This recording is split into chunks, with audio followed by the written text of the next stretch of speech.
नमस्कार, एबाकस नेपाली ट्युटोरियलमा तपाईलाई स्वागत छ। एबाकसको सुरुवाती स्तरको हिसाबहरू लिएर आएको छु। यो हिसाब 4 वर्षका बच्चादेखि माथिका बच्चाहरूले गर्न सक्छन्।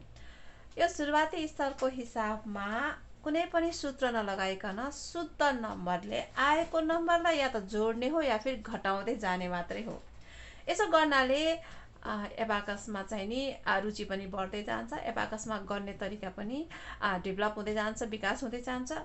र त्यस पछाडि चाहिँ नि बल्ल हामीले सूत्र लगाएर टेक्निकहरू लगाएर जोड घटाउ गर्ने प्रयास गर्नुपर्ने हुन्छ। किनभने यसमा चाँडै नै मान्छेलाई दिक्क लाग्छ, यो भो यो त अब मलाई सिक्नु छैन भनेर हैन। तर त्यहाँसम्म नगइकन यसमा चाहिँ रुचि राखिराख्नको लागि चाहिँ हामीले पहिला यो हिसाब गर्ने हो भने रुचि बनिराख्छ र यसको बारेमा चाहिँ अझै डिपली चाहिँ नि अझै विस्तार रूपमा चाहिँ जान भन्ने इच्छा जाग्दै जान्छ। त्यसकारणले यो हिसाबहरू लिएर आएको छु। आज हामी एक अङ्कका हिसाबहरू, एउटै अङ्कका मात्रै हिसाबहरू, त्यो पनि 4 भित्रका अङ्कहरूको हिसाब मात्रै गर्नेछौँ। यसो हेर्दाखेरिमा यो हिसाब यतिकै मनमनै आन्सर आउँछ नि हैन, आइहाल्छ नि, यति सजिलो त छ। तर त्यसो गर्न पाइएन। यसलाई हातको बानी बसाल्नको लागि पनि औँलाले सीमित औँलाले सीमित बिटलाई चलाइन्छ नि हैन। जस्तै बुढी औँलाले तलको बिटलाई माथि लगिन्छ, तलको दानालाई चोरी औँलाले माथिको दानालाई तल माथि गरिन्छ, चोरी औँलाले तलको दानालाई तल ल्याइन्छ। यो जुन चाहिँ नि फिक्स छ त्यही अनुसार नै गर्ने पर्ने हुन्छ। हेरेर सजिलो रहेछ भनेर हेरेर आन्सर निकाल्न चाहिँ पाइँदैन, यो चाहिँ झेल्ली हुन्छ है। हामीले खेल्दाखेरिमा कसैले चिटिङ गरे भने झेल्ली भयो भन्थ्यौँ हामीले नेपालीमा हैन। तपाईहरुले अझै यो वर्डहरु यो शब्दहरु युज गर्नुहुन्छ कि हुन्न थाहा भएन हैन। ल सुरु गरिहालौँ। एबाकसको बारेमा जानकारी छैन भने अर्को एपिसोड हेर्नुस्, तर डिस्क्रिप्सन बक्समा लिंक छ, त्यसमा गएर सबै एबाकसको बारेमा जानेर अनि मात्रै यहाँ आउनुस् हैन। यसमा चाहिँ मैले एबाकसको बारेमा केही पनि भन्दिनँ, हामी सिधै हिसाबमा जानेछौँ। पहिला सुरुमा यो ठुलो एबाकसमा तपाईलाई गरेर देखाउँछु। यसमा दाना ठुलो छ, हेर्न सजिलो हुन्छ। त्यसपछि म यो नर्मल एबाकसमा पनि चाहिँ गरेर देखाउनु पर्यो नि हैन, कसरी चाहिँ चलाइन्छ त नर्मलमा हामीले एबाकस भनेर हैन। त्यसकारणले यो भिडियो लास्टसम्म हेर्नुस्, तपाईलाई फाइदा छ। एबाकसमा चाहिँ के हुन्छ, क्वेशन ठाडो लाइनमा हुन्छ हैन, भर्टिकल लाइनमा हुन्छ। ल सुरु गरिहालौँ। एबाकसको बारेमा यदि जानकारी लिइहाल्नु भएको छ भने यो हुन्छ हाम्रो एबाकसको जेरोको पोजिसन। सबै दाना तल छ, तलको दाना अनि माथिको दाना सबै माथि छ। यो मेरो चिन्ह लगाएको रड हो, यो हुन्छ 1 को स्थानको रड। 10, 100, 1000, 10,000। ठीक छ, यहाँबाट सुरु गर्छु। पहिला 1 जोड्ने, तलको दानालाई माथि लैजाँदाखेरिमा बुढी अम्ला। ठीक छ। अब 3 जोड्ने, तलको दानालाई माथि लानु पर्यो नि त। अब 1, 2, 3 यसरी गर्न पाइएन। 3 जोड्ने बेलामा एकैचोटी 3 लानुपर्छ। ठीक छ। अब 2 घटाउने, घटाउँदाखेरिमा तलको दानाबाट 2 घटाउनु पर्यो। अब 1, 2 भनेर घटाउन पाइएन, एकैचोटी 2 दानालाई चाहिँ तल सार्नु पर्ने हुन्छ यसरी। अब फेरि 2 जोडौँ, तलको दानालाई माथि लाँदा बुढी औँला। अब 4 घटाम, तलको दानालाई तल ल्याउनु पर्यो 4 यसरी। अब यहाँ सक्यो, यहाँ अङ्क सकियो।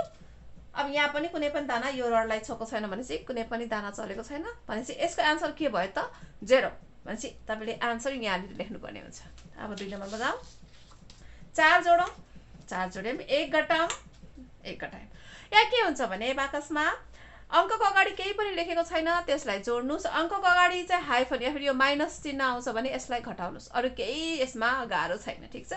अब 3 घटाउनु पर्यो, यहाँ छ 3, यसलाई घटाउने। 3 जोड्नु पर्यो, 3 लाई जोड्ने। 1 घटाउनु पर्यो, 1 लाई घटाउने। यहाँ अङ्क सकियो, यहाँ 2 चलिरहेको छ। अब यसको आन्सर हुन्छ 2, यहाँनिर लेख्नुस्। 2 जोड्ने, फेरि पनि 2 जोड्ने, 3 घटाउने, 1 घटाउने, 2 जोड्ने। यहाँ अङ्क सकियो, यहाँ 2 चलिरहेको छ, यसको आन्सर हुन्छ 2, यसलाई यहाँनिर लेख्नुस्। यो जुन यो औँला छ नि, यो औँला चाहिँ मिस्टेक नगर्नुस्। जसरी चाहिँ मैले चलाएको छु त्यसरी नै चलाउने कोसिस गर्नुस्। मेरो यो अलिकति सारो र अलिकति चाहिँ मोटो पनि छ, अलिकति मलाई चलाउन गाह्रो हुन्छ, त्यसकारणले हल्लिराख्छ हैन। जुन हाम्रो यो नर्मल एबाकस हुन्छ यसमा चाहिँ यसको दाना एकदमै हल्का हुन्छ, फ्याट सर्छ, चलाउन सजिलो हुन्छ। 4 जोडौँ, 4 जोड्यौँ, 4 घटाम, 4 घटायौँ, 3 जोडौँ, 3 जोड्यौँ, 2 घटाउनुस् यहाँबाट। अब 1 घटाउनुस् यहाँबाट। यहाँ अङ्क सकियो, यहाँ पनि केही चलेको छैन भनेपछि यसको आन्सर 0 भयो। अर्कोमा जाऊँ।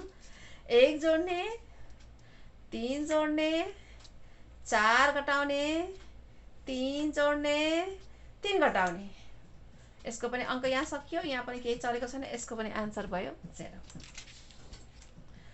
3 जोड्ने 1 जोड्ने अब 3 घटाउने 2 जोड्ने 1 घटाउने यहाँ अंक सकियो यहाँ 2 चलेको छ यसको आन्सर 2 यहाँ निर लेख्नुस् 4 जोड्ने 3 घटाउने 2 जोड्ने 3 घटाउने 1 जोड्ने यहाँ अंक सकियो यहाँ 1 चलेको छ यहाँ 1 लेख्नुस् 3 जोड्ने 2 घटाउने 3 जोड्ने 4 घटाउने 1 जोड्ने यहाँ अंक सकियो 1 चलेको छ यहाँ 1 लेख्नुस् अन्तिममा जाऊ 2 जोड्ने फेरि पनि 2 जोड्ने 3 घटाउने 1 जोड्ने अनि 1 घटाउने यहाँ अंक सक्यो 1 चलेको छ यसको आन्सर हुन्छ 1 यहाँ निर लेख्नुस् ल अब यही सेम चाहिँ अभ्यासलाई म हातले चलाउने एबाकसले चलाएर देखाउँछु यो क्वेशनलाई आफ्नो बीचमा टेबलमा राख्नुस् यसलाई अब हामीले यसको माथि राख्नुपर्ने हुन्छ यो मेरो चिन्ह लगाएको रड हो हामीले 1 नम्बर क्वेशनबाट प्रश्नबाट सुरु गर्ने भने चाहिँ यसको नजिकै ल्याएर यहाँ निर राखौं यसलाई चाहिँ यसलाई सिधा राख्नुपर्ने हुन्छ अब एकचोटीमा एउटा कलम मात्रै ओपन गर्नुस् पहिलाको एपिसोडमा पनि भनेथे कलमको मलाई नेपालीमा आएन यदि तपाईलाई आउँछ भने प्लिज चाहिँ कमेन्ट गरिदिनुस् होला यहाँ निर चाहिँ नि यसको हामीले यो चिन्ह लगाएको रड र यो क्वेशनलाई सिधा राख्नुपर्ने हुन्छ एकचोटीमा एउटा कलम खोल्नुस् र यो गरेपछि तल तल तल तल तल देब्रे हातले चाहिँ नि यसलाई सार्दै लैजानुपर्छ सार्दाखेरिमा यसलाई हलायो भने यसको सबै दाना मिक्स भएर जान्छ त्यसकारण एकदम बिस्तारै यसलाई चाहिँ नहलाउने गरेर बिस्तारै तल सार्नुपर्ने हुन्छ र यहाँनिर एन्सर लेख्नुपर्ने हुन्छ ठीक छ जस्तै कलम समातेका छौं भने यसरी चलाउँदै आउने अनि यहाँ एन्सर लेख्ने अब फेरि यसलाई हरेक क्वेशन पछाडी हामीले यसलाई सेट गरेर जेरोमा ल्याउनु पर्ने हुन्छ यसलाई जेरोमा ल्याउँदाखेरिमा पहिला यसलाई ठाडो पार्ने यहाँ सुताउने यो चोरियमलाको भाग यो बीचको रड र माथिको दानाको बीचमा राखेर यसरी दायाँतिर चाहिँ नि यसलाई लग्यो भने सोर्दै लाने भन्ने के भन्ने यसरी लग्यो भने चाहिँ यो माथिको दाना सबै माथि जान्छ तलको दाना सबै तल छ अब यो हुन्छ जेरोको पोजिसन शून्यको अवस्था र प्रत्येक क्वेशन यहाँ गरिसकेपछि यहाँ एन्सर लेखिन्छ भने चाहिँ यसलाई एकचोटी फेरि सेट गर्ने अनि फेरि गर्दै आउने यहाँ लेख्ने फेरि सेट गर्ने प्रत्येक क्वेशन पछाडि यसलाई सेट गर्ने भने यो रुलै हो किनभने यो मिक्स भइजान्छ दाना हैन त्यसकारणले यो गर्न बिर्सिन हुँदैन र सुरु गरिहालौं म कलमलाई चाहिँ यहाँ राख्छु 1 जोड्ने 3 जोड्ने 2 घटाउने 2 जोड्ने 4 घटाउने यसमा केही चलेको छैन आन्सर भयो 0 फेरि सेट गर्नुस् 4 जोड्ने 1 घटाउने 3 घटाउने 3 जोड्ने 1 जोड्ने यहाँ 4 चलेको छ 4 यहाँ लेख्नुस् 2 जोड्ने 3 घटाउने 1 घटाउने 2 जोड्ने यहाँ 2 चलेको छ आन्सर यहाँ लेख्नुस् 4 - 4 अनि 3 - 2 अनि -1 यहाँ सबैजना सकियो यहाँ 0 आन्सर यहाँ लेख्नुस् 1 अनि 3 - 4 3 - 3 यहाँ पनि 0 भयो आन्सर यहाँ 0 लेख्नुस् 3 अनि 1 - 3 2 - 1 2 चलेको छ आन्सर यहाँ लेख्नुस् 4 अनि -3 2 - 3 1 अंक सक्यो 1 चलेको छ आन्सर यहाँ लेख्नुस्